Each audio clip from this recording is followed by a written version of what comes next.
That's what everything is about. Just like the 13 former NBA players. Yeah, ooh. So we gonna slide through to the next one like that. To there, you know what I'm saying? Because I know you guys out there. I'm a Telfair fan, young Brooklyn baby.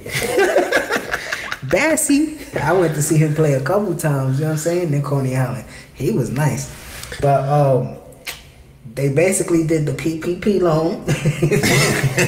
A lot of people did that one, you know. Can't get mad. I mean, everybody was doing everybody the PPP loan. do something to try to get some extra ends out here. Kanye did the PPP loan.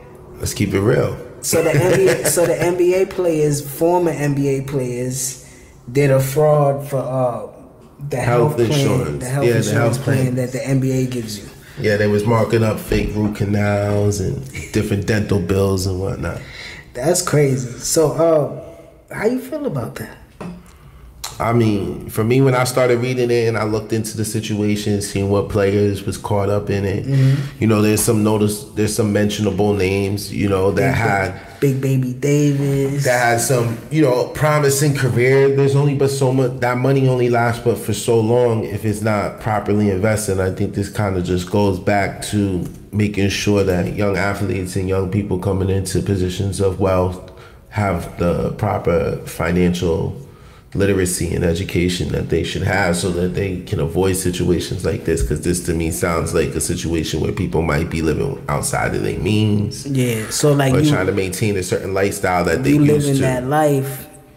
And when they retire, man, most of these probably played like a max 10 years. Yeah, if they were lucky. If they was lucky. Most of them probably played 3-4 years. Yeah, and depending on what type of deal, you know, you like not everyone's coming in getting 20 million over 10 years and 100 million and doing all that. Some cats don't come in under way less, you know what I mean? Yeah. So that's a reality of signing and being a part of the NBA. Like, it's a machine. It's about getting that money. So, and this is a federal prosecutor.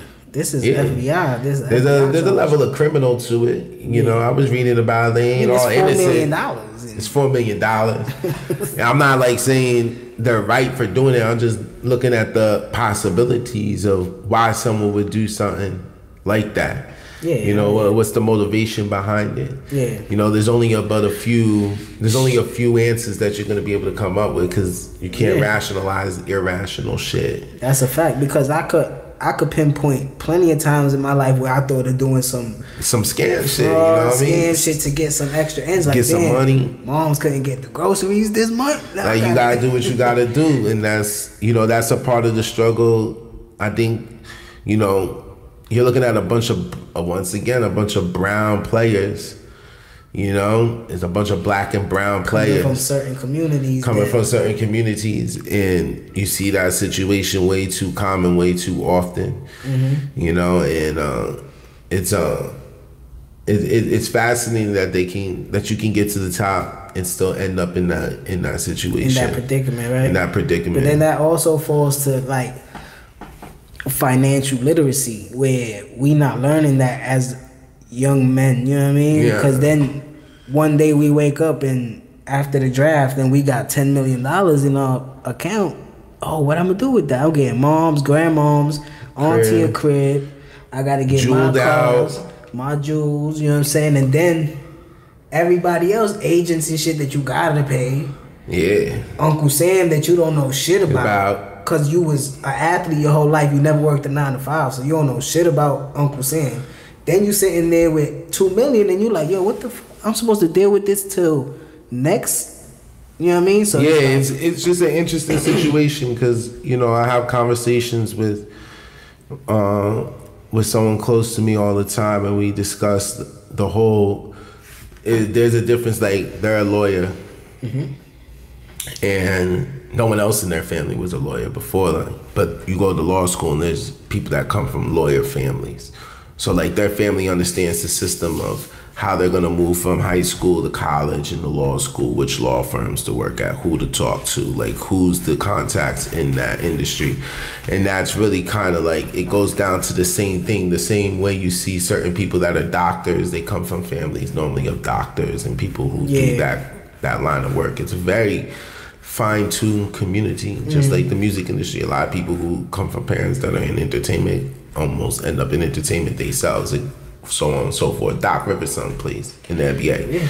Steph Curry's in the NBA. You see a lot of father-son now. And you see the difference, in the way that is, when you had guidance and you have someone to show you the process and the ropes of how to move through that business. So that issue of literacy, of understanding the business and the finance of what's going on around you is definitely a big thing.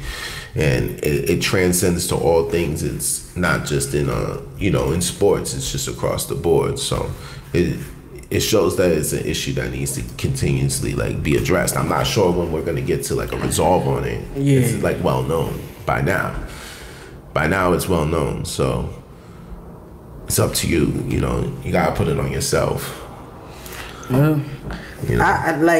Well, you know me. Sometimes I find humor and shit like this. So when I'm looking at the names, I'm like, oh man, Glenn Baby Davis, that's crazy. Because I remember certain shit that he did in college. You know what I'm saying? He did certain scams and shit. So Tony Allen, you know what I'm saying? It's I seen Sebastian Telfair. I don't know. I was already on. I was like, oh yeah, I could already see where this is going. You know what I mean? So yeah, hold your head up. You know what I'm saying? And hopefully, whatever money you got left, now you got to put that to a lawyer, so you won't. You know what I mean? Because this looked like they might be doing some time. Shannon Brown. Yeah. They're gonna do. You know who wifey? Monica. Will Bynum, I remember him. CDR, Christopher Douglas Roberts, Jamario Moon. He was playing in the Big Three just now. Yeah. Darius Miles. Yeah. Wasn't he in that comedy movie, The Heist? You gonna get caught up in shit like this. This is crazy, bro. I don't know, man, but it's a long list. Hold your heads, you know what I'm saying? 18, that's a lot. They're lucky they didn't get hit with the RICO. That everything was so good just a week ago. Got hit with the RICO. God bless, they didn't get hit with that. So word up.